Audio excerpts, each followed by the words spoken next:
Okay, hello everyone. Welcome to Kids in Mind, a seminar series to provide practical strategies to support parents during the pandemic. We've had many great topics over the last 4 weeks, topics around vaccines, COVID, how to support kids in lockdown, how to support speech development and the transition to schooling.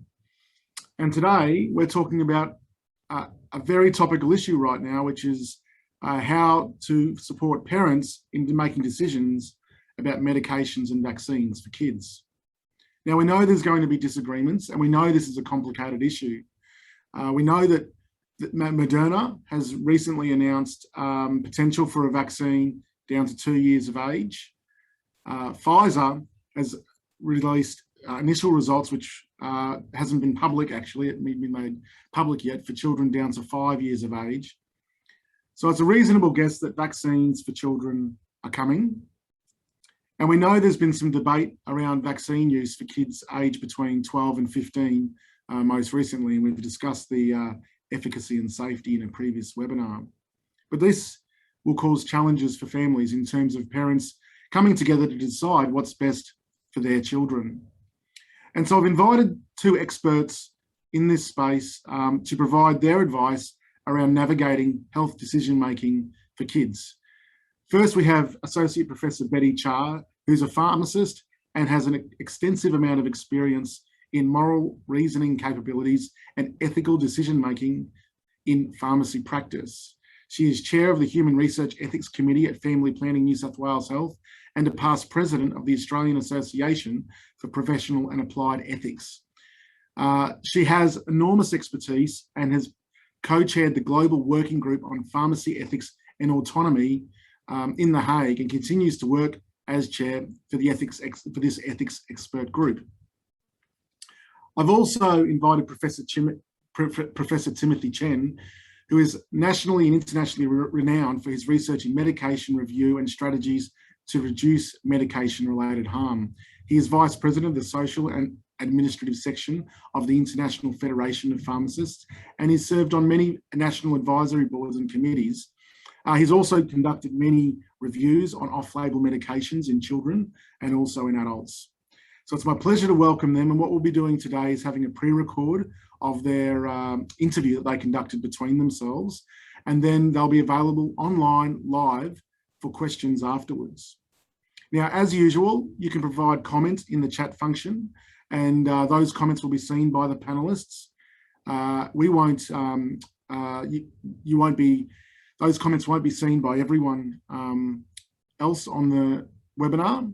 So you can be assured that your comments will be confidential, other than the question that you ask to the panelists. Now, this topic, when vaccines were first being announced, it brought back memories of my time in clinical practice as a psychologist, working in a multidisciplinary team. And every now and then we'd get young people who would want medications to support their mental health. So for example, a 16-year-old wanting antidepressants to support their depression. And they would sometimes say to us, "Can you please not tell mum and dad? I don't want them to know. Mum and dad will be against it. They'll be so angry if they find out I'm taking medication." And the answer to that problem was, sure, that's fine. If you want the treatment, you can have the treatment, and we would provide the medication if it was in the best interests of the young person, the medication. And as invariably happens in these cases, parents would eventually find out, and complaints would be lodged, and reviews would be conducted, and parents would have to be told, actually, in this case, the young person has the right to choose. And this webinar will consider, when does the young person have the right to choose? When does that stop?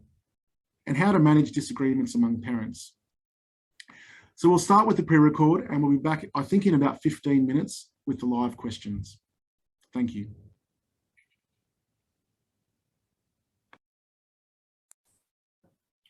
So hi there, Betty. Thanks very much for joining this interview today. So my first question is, decisions about the use of a medicine or a vaccine in children can be quite complex. What are some of the broad ethical considerations we, or parents and carers, should be thinking about? Thank you for your question, Tim. Yes, they can be complex sometimes. Usually decisions about medical treatment for children usually falls to parents. These decisions are ordinarily made in the best interests of the child. But there may be times when parents disagree on a particular treatment, on a particular vaccination decision. And also another aspect is when children grow a little older, say between 11 and 15, and they formulate their own autonomous views. They may also disagree with parental oversight of decision making. This can be tricky sometimes, so there are complexities, yes. So Betty, you mentioned autonomous views. Respect for autonomy, that's a term we sometimes hear. What is actually meant by the term respect for autonomy? Very important question. Respect for autonomy is one of the 4 pillars of bioethics. So that means respect for autonomy, to do good, to do no harm, and justice. So autonomy is regarded by bioethicists in this day and age as the first among equals in this domain of bioethics. It's so important. Respect for autonomy means we need to learn to respect people's decisions and beliefs, even if they do not conform with yours or the rest of the world's. This includes respect for the dignity of others, respect for their privacy, respect for their right to refuse treatment, including vaccines, and respect their right to informed consent. All of these are elements of respect for autonomy. So how about the situation where there's a difference of opinion between parents and carers on a treatment or a vaccine? What are some of the ethical considerations in that context? There are 2 main considerations ethically. The main ethical consideration is what is in the child's best interest. However, even this principle may become a point of disagreement if one of the parents is an astute anti-vaxxer or doesn't believe in a treatment of some sort. What is in the child's best interest is often left to parental interpretation. In listening to people who do not believe in vaccines, there needs to be an open mind. We need to have active listening. We have to weigh up the pros and cons and try to understand where they're coming from. It is not an easy discussion to have, but there is a lot of evidence to help us navigate the overwhelming pros, to be honest. The premise is that parents would never wish harm on the child, and this could be the one aspect that, in the end, persuades one parent to agree with the other, hopefully. Another important ethical consideration is about the safety of other children in their vicinity, in their network, for example, at school, at preschool, at church, to consider and take that into your decision making. So these are some really important principles. Is conscientious objection an option? And what does conscientious objection mean? And are there any precedents for conscientious objection? Okay, so yes, a conscientious objection is an option. Okay, conscientious objection is every individual's right to object to something based on a value, a moral value of their own, or religious values, or several different layers of conscientious objection. So clearly articulated and carefully deliberated upon. So that's what it means. And yes, it is an option. Every individual has that option. Are there precedents? There are. There are people who will object based on a moral value to something, to a treatment, to their own child's treatment based on their own beliefs and religion, or sometimes it doesn't need religion, but it is already legally required to have children vaccinated if we're talking about vaccinations. And this has to be before going to preschool. The law in most states of Australia, and in New South Wales in particular, for example, states the following, and I'll read this out. Children who are unvaccinated due to their parents' conscientious objection can no longer be enrolled in childcare. Now, that is a serious statement, and a legal requirement. So whilst we say it's a legal requirement, parents can still decide not to vaccinate, but there are consequences that they need to be aware of. They need to agree to undertaking if their conscientious objection remains. Thank you for explaining that to us. Does all of this vary depending on the age of the child? This is a very interesting question, and probably a point of discussion that could take a long time. But in a nutshell, if, for example, we're talking about a child who is between 12 and 16, hovering between childhood and adulthood, who wants to take this new COVID vaccine, for example, and maybe that could be against one of his or her parents' wishes, or both for that matter, this is a valid case. The child may present maturely with a strong, reasonable argument that may override parents' opinions. Healthcare providers cannot simply brush this aside, okay? They can't just push it under the carpet. If dispute does arise and the best interest of the child are at stake, the matter may have to be resolved legally in courts or by a magistrate who may be called in for such a matter, if it's a hospital setting, for example. But it's still a difficult discussion to have, and parents would be well advised to seek help with evidence-based information from adequately trained professionals, and again, to keep an open mind and active listening. Thank you for that. So can we actually turn to the notion of informed consent? At what age does the idea of shared decision-making involving the child come into consideration? So following on from what I've just explained about a child who might be mature and presents a reasonable argument, when a child does do this, then you have to share that decision-making with that child.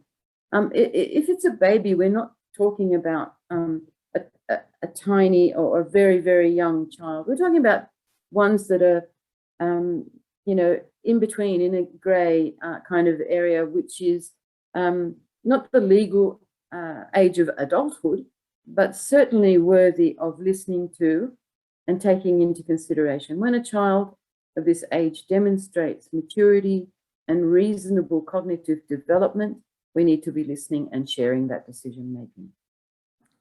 Okay, thanks for that, Betty. And how about treatments and vaccines? There may be particular risks and benefits associated with them. How can joint or shared decision making actually be made? Well, there are risks and benefits to everything in life.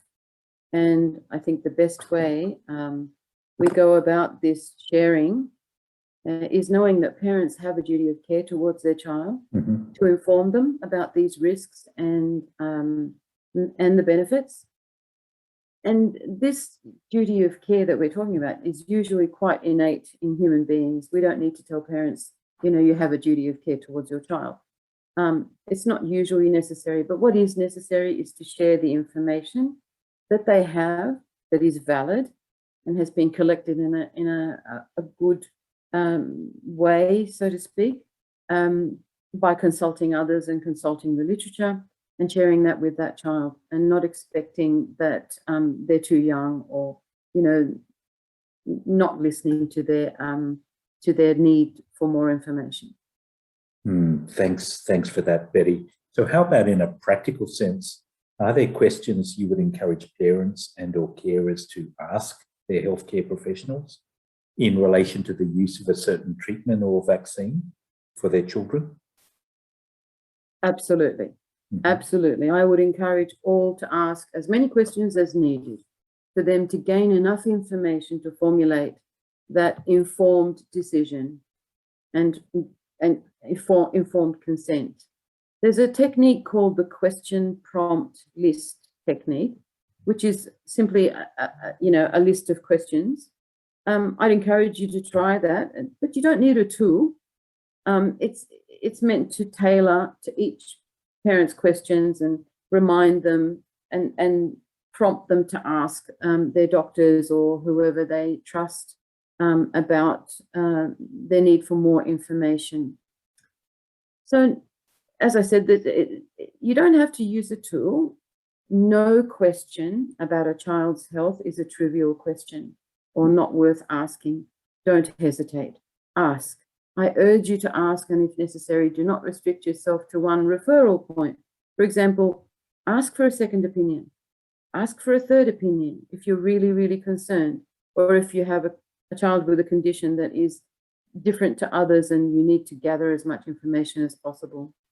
Avoid the arguing, avoid the standoffs. There's no point in this. No one has the key to a panacea here. We are all human, but we need to weigh up the best interests of the child against everything else. So that's really good advice, Betty. So when a decision is made to go ahead with a treatment, such as a vaccine, what type of information and screening would be expected immediately prior to that vaccination or administration of treatment? I would say to that, provide all the information about the child as possible, as is relevant, of course, but don't leave out a condition that's been resolved, for example. Any medical intervention can trigger an allergy, for example, or a reaction known to have happened before. Take stock of each and every medicine that you give the child currently and even in the past. Take stock of them, take a list of them, write them down, take them with you. It helps the healthcare provider also to help you make that decision. Mm-hmm. So we're just about at the end. Thanks very much, Betty, for the excellent advice that you've given us today. So I guess my last comment is, how would you best summarise some of the key ethical messages or the key messages from today's discussion? Thank you, Tim. I think in a nutshell, I would say state your position, but keep an open mind. Listen to your child if he or she has a reasonable opinion and is of good cognitive development. Accept that there is a vast amount of evidence to the success of vaccinations. Otherwise, to be honest, we would be plagued with things like the polio, for example, or whooping cough. And think about how your decision may affect others as well, not just your own child. And that's about it. Thank you so much, Betty, for sharing your expertise today. It's been very much appreciated, and thank you for all the advice that you've given us. Excellent work. Thank you. Thank you. So thanks very much, Betty and Tim. If you want to come on for the live questions, just a couple of things that come to mind for parents. Are there specific principles around determining maturity in cognitive development that you referred to that parents should be aware of in terms of what do we need, what sort of skills we want to see kids showing to know that they are sort of mature enough to make their own decision? Good evening, everyone, and thank you for attending. Thank you, Adam, for your question. I think it's how a child presents, and it's really not clearly defined in any particular, set of laws or guidelines. It is the judgment of the person who is listening. It's often been the case that children have been involved in custody matters at court, and the magistrate will listen and have an opinion about the maturity of the child. And I think parents know how mature their child is more than anyone else in the world. Their maturity, when we say cognitive moral development, it's about the way they think. The child, it should be independent, sort of, and maybe able to make a reasoned decision with some backing, like not just chucking a tantrum, but actually reasoning with the parents and making a good case for themselves. That would be an indication in my view, and I think it is up to the parents also to decide whether or not they're mature enough to have that power of decision making. But it also requires the parents to have that open mind that my child isn't a child any longer. My child is growing and has an opinion, and I might need to be listening carefully. Yeah. So, yeah. I would think that in communicating with the GP or anyone about medications, it would be absolutely critical that that communication also happens with the child, right? That the child is explained to the child in a way which is easily understood. Yeah. And if the child seems to show an understanding of what's communicated, then I'd assume they'd be in a much better position to make that decision. That decision would be a fairer decision. Yeah. And when the healthcare provider is also listening and showing the parent that this child is mature and is expressing an opinion, and they would need to take that on board. Yeah. Okay. Along with the other health issues that are on the plate there. Okay. I have a question here from, I think it's Michael. My partner is reluctant to have our child vaccinated. What strategies and resources do you recommend to resolve this issue? Betty and Tim. Well, in my opinion, this is difficult, because it's really difficult to also front your children with differences in your opinions. It's difficult for me to give any opinion here, and it is, at the end of the day, it is my opinion. I'd need to know how old the children are. Have they had their obligatory compulsory vaccinations or not? Has it been no vaccination in your household? If you feel that, you know, it's about time that, you know, the children got vaccinated, and I would urge you to think about it really, really carefully. You'd need to discuss this perhaps with a medical officer, with someone who can help you, provide the information, provide the evidence, provide the numbers.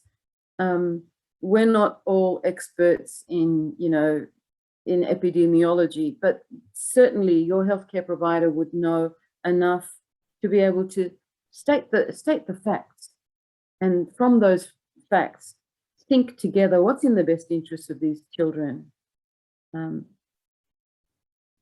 That's about the best I could advise. You don't want to get into a big argument about it, but certainly you need to think about what's in the best interest of the children. So Betty, just to push that a little bit further, you know, we've seen through the vaccination debate, people argue against black and white evidence, where there's, you know, just very, very clear evidence that something either works or it doesn't work, or it's, you know, and people, for whatever reason, have had, you know, strong views in the opposite. So let's take that example that we have, and we'll just use Michael's example, a partner that is showing very, very strong views that's against all evidence. Would the other partner be within their rights to take their child to the GP? Yes, of course. And to take your child with you. And if that child has an opinion, even more reason to take the child. You must be listening to that child. But if those children are very, very young, Adam, usually the usual you know, scheme of events is that the mother usually decides about these things. However, there are parents who are involved, you know, both partners are involved, and one is opposed to the other.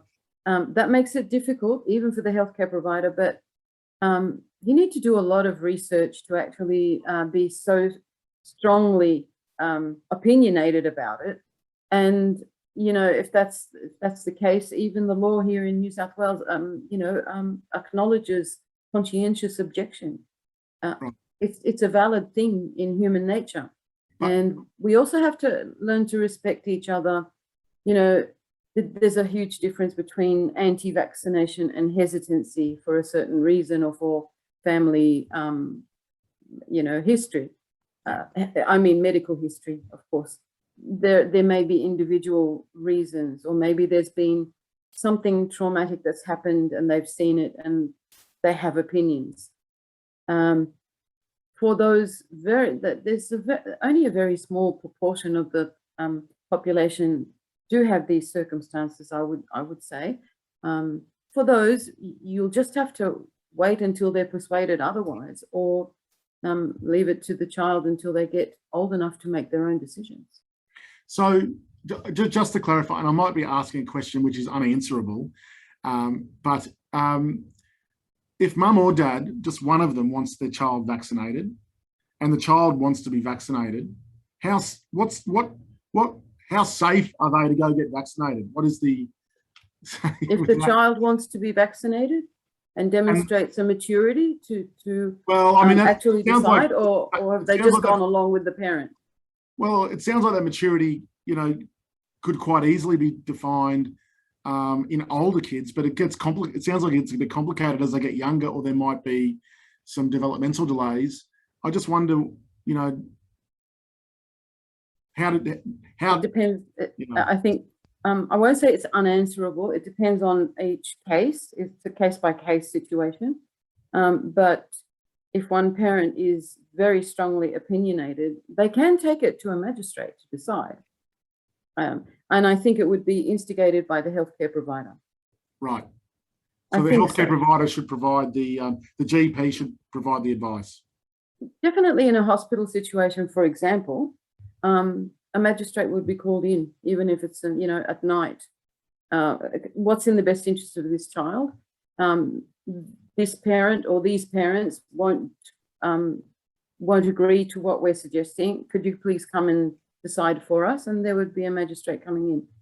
Yeah. We've had this not in vaccines. We've had this in blood products, and conscientious objection on the basis of moral, on the basis of religious beliefs. And we've had to have magistrates coming into hospitals. So there are situations where parents disagree with the healthcare professions, where parents disagree amongst themselves. You need to have someone to break that. It can be a gridlock. Yeah. Okay. That sounds great. We've got a question here. How can people support friends or other young people in our circles who are caught in the middle of two strongly opposing views? I know several people who are continuing to say they're on the fence about things like COVID vaccine or vaccine passports and can't seem to make a decision of their own, but they also don't seem to be seeking information from reputable sources that might help them form an opinion. They seem overwhelmed by all the misinformation and strong opinions. I certainly don't blame them. We need to help them make a decision in the best interests of their family, themselves. What do they feel comfortable with? Sitting on the fence is probably because they're getting so much information. It's there's a lot of overwhelming information running around us. And at the end of the day, we need things to settle a bit, and for us to decide that it's safe. First of all, it's in the best interests of themselves and their families, and then decide. When it comes to this last episode of vaccinations, it's been quite contentious, only because of what came through in terms of side effects from one of the vaccines and not the other, and the availability and the rollout. And there were a lot of issues, and that isn't indicative of the reality of the vaccine. The reality is that it's effective, it's good, whichever one you got, and people are getting back to normal lives in other countries. So I think we need perspective. That will come with time. I think, if you're caught in the middle, you probably have to be listening to both sides, and maybe when you're actively listening, trying to guide them to reputable sources, and maybe also telling them to just be patient with themselves. It'll come with time. Just on that, on Wednesday night, we're speaking with Dr. Mika Goldwater, who is going to be taking us through extreme views around science and some of the hard views that seem to be almost anti-science and why they develop. He's got some really great information around how to address some of those really strongly held beliefs. So we'll talk about that on Wednesday. I've got another question. Adam, in the history of vaccines, I'll give you two examples that also make us understand better human nature. When the polio vaccine was invented, people queued up for miles, absolute miles. There are pictures, it's in the, if you look into history, people were very keen to get the polio vaccine because they knew it was such a debilitating disease. When, for example, the rubella vaccine came out, there were people who said, oh, do we need it? Do we not need it? That was a vaccine and the other one was a vaccine, but one was more powerful because they could see the effect of the disease itself. And sometimes when you don't see, you don't experience, we haven't actually seen much about COVID, we've just heard. Only lately have, promotions been put on the TV about people suffering from the disease. It was just this big, vague, grey area. And that's why people have this hesitancy. It's a bit like in the past, it's history repeating itself. This is human nature. Until we get to live with it and understand the consequences and not be too afraid of it, then people will settle down into a certain rhythm. Yeah, okay. I've got a question here. Children can struggle to go against a parent who has strong opinions, even when they're quite mature and informed. It can feel like they're letting their own parent down. I've seen this a lot in sort of mental health practices. Any advice for how to manage that? I'm sure you have, Adam. And I would say to the parents, please learn to listen to your child. Yeah. This is the essence of respect for autonomy. Please learn to listen to them. There will be a time when you won't be a parent forever. They will need to express themselves. You will need to ask them, how do you feel? What's your opinion? What do you think? You'd be surprised.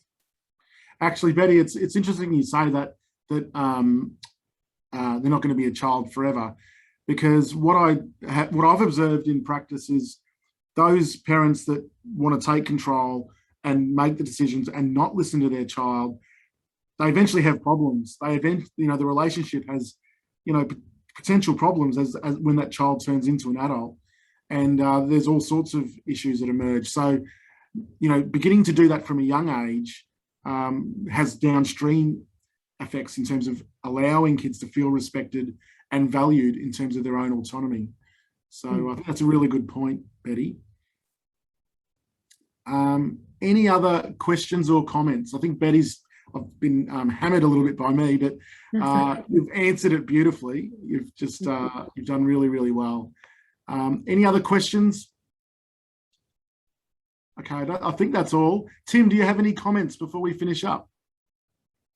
Thank you very much, Adam, and thank you very much, Betty, for a great presentation and Q&A session, and thanks everyone for joining in online. I think there are a number of critical issues here, and as healthcare professionals, we're trained in providing care which is evidence-based, and when we're undertaking evidence-based practice, this necessarily means we're weighing up risks and the benefits of a particular treatment. And the same goes with the use of a vaccine. So all of the principles that Betty has talked about, the ethical principles that Betty has talked about, are of extreme and high importance.